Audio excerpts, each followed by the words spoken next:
जब कोई आपको बिना मांगे कुछ देता है, आपके अंदर तुरंत एक आवाज आती है, मुझे भी कुछ वापस करना चाहिए। यहीं से शुरू होता है पहला पार्ट, रेसिप्रोसिटी। सोचिए, आप एक रेस्टोरेंट में गए हैं। आपने सिर्फ खाना मंगवाया, लेकिन वेटर आता है और कहता है, सर, ये कॉम्प्लीमेंट्री ड्रिंक हमारी तरफ से है। आपने मांगा नहीं था, फिर भी मिल गया।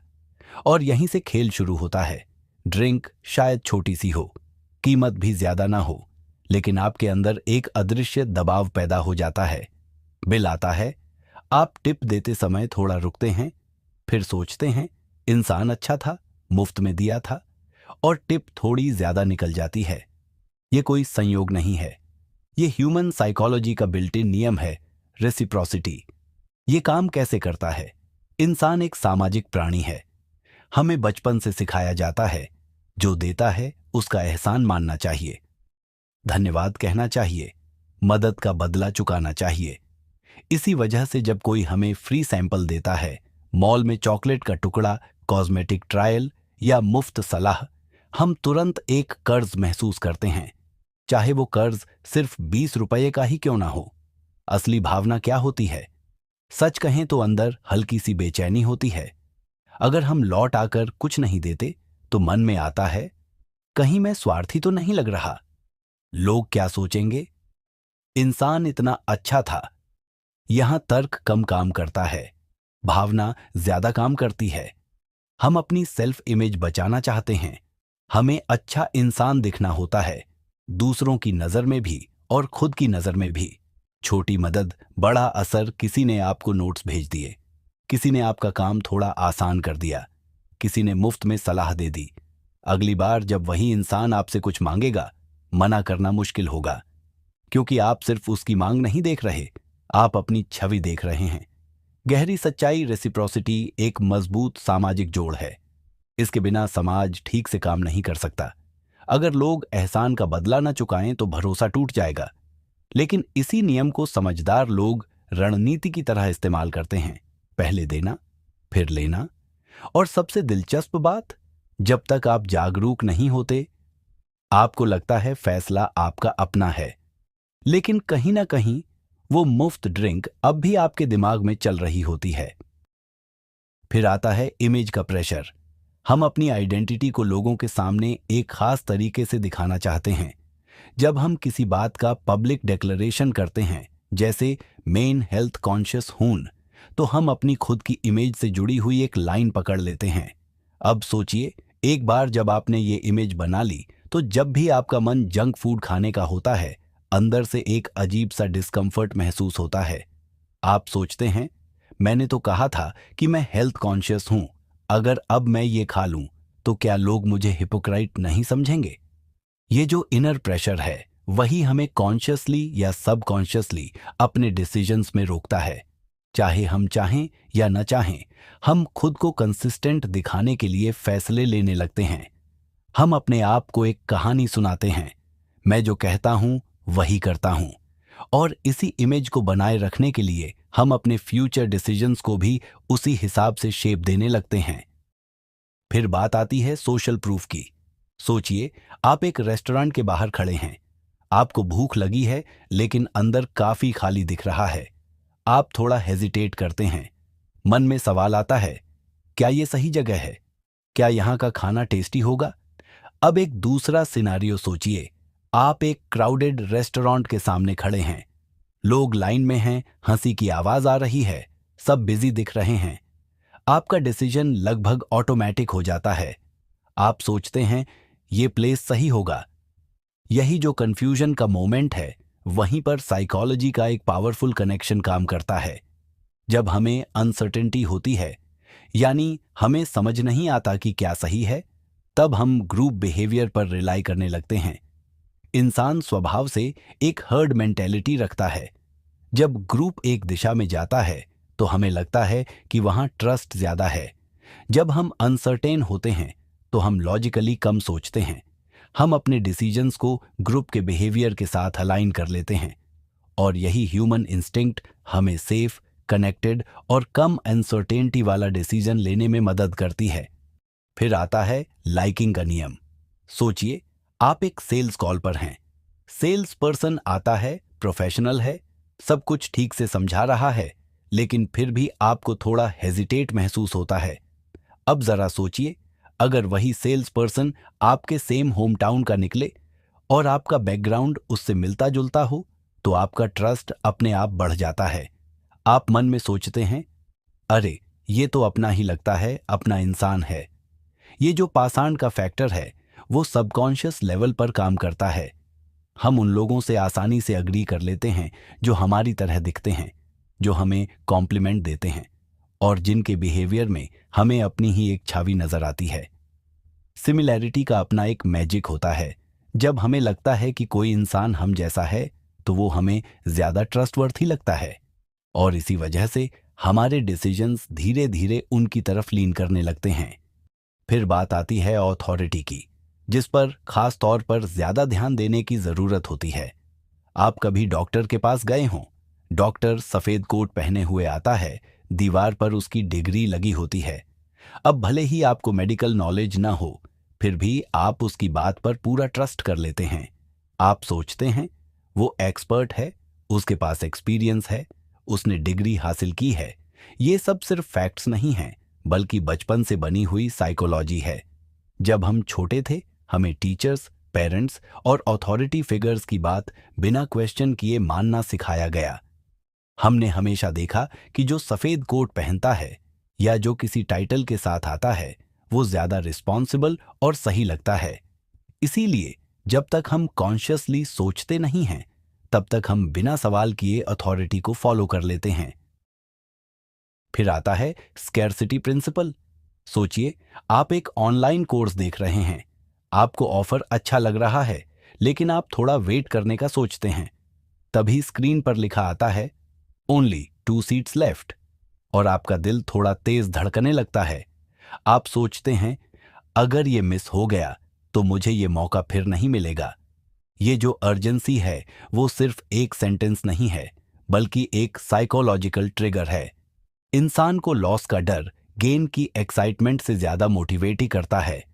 जब हमें लगता है कि कुछ खत्म हो रहा है या अब मिलने वाला नहीं है, तो हम जल्दी डिसीजन लेते हैं, क्योंकि हमें डर होता है कि हम कुछ इंपॉर्टेंट खोने वाले हैं। साइकोलॉजी बताती है कि इंसान रिस्क लेने से ज्यादा लॉस से बचने के लिए जल्दी एक्शन लेता है। इसी वजह से जैसे ही हम लास्ट डेट या लिमिटेड स्टॉक जैसे मैसेजेस देखते हैं, हम अपने fear of missing out FOMO को शांत करने के लिए तुरंत कदम उठा लेते हैं। फिर बात आती है कॉन्ट्रास्ट प्रिंसिपल यानी कंपैरिजन टेक्निक की। अगर आप एक शोरूम में गए, सबसे पहले आपको 80,000 का लग्जरी सूट दिखाया जाता है। आप थोड़ा हेजिटेट करते हैं क्योंकि वो बहुत महंगा है, लेकिन फिर सेल्स पर्सन आपको एक और सूट दिखाता है जो 25,000 का है और अचानक आपको लगता है ये तो काफी रीजनेबल लग रहा है। लेकिन असली ट्रिक यही है, ह्यूमन परसेप्शन किसी चीज को एब्सोल्यूट वैल्यू में नहीं देखती, बल्कि कंपैरिजन के आधार पर देखती है। जब पहले बहुत ज्यादा प्राइस दिखाया जाता है तो दूसरी चीज अपने आप रिलेटिव सस्ती लगने लगती है। यही कॉन्ट्रास्ट प्रिंसिपल का खेल है। हम चीजों को एब्सोल्यूट टर्म्स में नहीं आंकते, बल्कि किसी दूसरी चीज के अगेंस्ट कंपेयर करते हैं। इसीलिए जब पहले महंगा सूट दिखाया जाता है तो बाद वाला सूट ऑटोमेटिकली अफोर्डेबल लगने लगता है और हमारा परसेप्शन उसी हिसाब से एडजस्ट हो जाता है। फिर आता है शब्द यूनिटी। सोचिए, आप एक पॉलिटिकल कैंपेन देख रहे हैं। कैंडिडेट का मैसेज है, मैं इसी शहर का हूं, मैं आप जैसा ही हूं। अचानक एक इमोशनल थ्रेड जुड़ जाता है। मन में आता है, ये मेरा इंसान है, ये मेरी समस्याएं समझता है। इसी तरह ब्रांड कम्युनिटीज भी काम करती हैं। जब आप किसी ब्रांड के प्रति लॉयल होते हैं और आपको लगता है ये ब्रांड मेरी जिंदगी का हिस्सा है, तो आपका ट्रस्ट और भी बढ़ जाता है। Same city, same team, same struggle, ये सब मिलकर एक गहरी बिलोंगिंग पैदा करते हैं। जब हमें लगता है कि कोई हमारी तरह है, तो हम उसके साथ अपने आप को सेफ और अंडरस्टूड महसूस करते हैं और इसी ट्रस्ट की वजह से हम उसकी बात पहले से ज्यादा आसानी से बिलीव करने लगते हैं। फिर विषय आता है ऑटोमेटिक रिस्पॉन्स, माइंड का शॉर्टकट। अगर आप किसी शॉपिंग साइट पर हैं, आप एक प्रोडक्ट देखते हैं और उसके नीचे लिखा है सेल 50% ऑफ, आपका डिसीजन लगभग ऑटोमेटिक हो जाता है। या फिर आप बेस्ट सेलर का टैग देखते हैं और मन में आता है सब लोग ले रहे हैं, शायद ये अच्छा होगा। या कहीं लिखा हो डॉक्टर रेकमेंडेड और आप बिना ज्यादा सोचे ट्रस्ट कर लेते हैं। ये सब ऑटोमेटिक रिएक्शंस हैं। हमारा दिमाग एनर्जी बचाने के लिए शॉर्टकट्स का इस्तेमाल करता है। हर डिसीजन को डिटेल में एनालाइज करना मुश्किल होता है, इसलिए ब्रेन सिंपल क्यूज पर रिएक्ट करता है। जब हमें सेल या बेस्ट सेलर जैसे शब्द दिखते हैं तो हम अपना कॉन्शियस एनालिसिस लगभग बाईपास कर देते हैं और खुद को उसी डिसीजन की तरफ पुश कर देते हैं। जब हम कोई डिसीजन लेते हैं तो सबसे पहले दिल फैसला करता है और दिमाग उस फैसले को सही ठहराने के लिए वजह ढूंढता है। क्या ऐसा नहीं है? लेखक समझाते हैं कि इमोशनल ट्रिगर कैसे काम करता है। सोचिए, आप एक एडवर्टाइजमेंट देखते हैं, उसमें एक खूबसूरत बीच रिजॉर्ट दिखाया गया है, लोग खुश हैं, हल्का संगीत चल रहा है। आपके मन में आता है मुझे भी ये चाहिए। यहीं से एक्साइटमेंट पैदा होती है और ये इमोशन से शुरू होती है। अब दूसरी तरफ देखिए, अगर फियर मार्केटिंग हो तो एड कहता है अगर आपने अभी नहीं खरीदा तो ये मौका फिर कभी नहीं मिलेगा। ध्यान दीजिए, पहले एडवर्टाइजर आपके अंदर इमोशन जगाता है, या तो खुशी का या डर का। उसके बाद वह फैक्ट्स देता है, ये इतने दिनों का पैकेज है, इस प्राइस पर लिमिटेड रूम्स हैं। साइकोलॉजी यही बताती है कि पहले हम इमोशन से कनेक्ट होते हैं और उसके बाद लॉजिक आता है, जो हमारे डिसीजन को सपोर्ट करता है और उसे सही ठहराने में मदद करता है। एक छोटी हाँ भी आपकी पहचान का हिस्सा बन सकती है, जो आपके आगे के डिसीजंस को शेप करती है। इसे foot in the door technique कहा जाता है, जहां एक छोटी मदद धीरे धीरे बड़ी हेल्प की तरफ ले जाती है। सोचिए, आप एक पिटीशन पर साइन करते हैं। ये एक छोटी सी रिक्वेस्ट है, आपके लिए सिर्फ अपना नाम लिखना। लेकिन उसके बाद वही लोग आपसे एक डोनेशन मांगते हैं। आप थोड़ा हेजिटेट करते हैं, लेकिन फिर दे भी देते हैं। क्यों? क्योंकि आपने अपनी आइडेंटिटी पहले ही उस कॉज से जोड़ ली थी। आपने मन में स्वीकार कर लिया था, मैं इस कॉज का सपोर्टर हूं। अब आपका बिहेवियर उसी पहचान को फॉलो करने लगता है।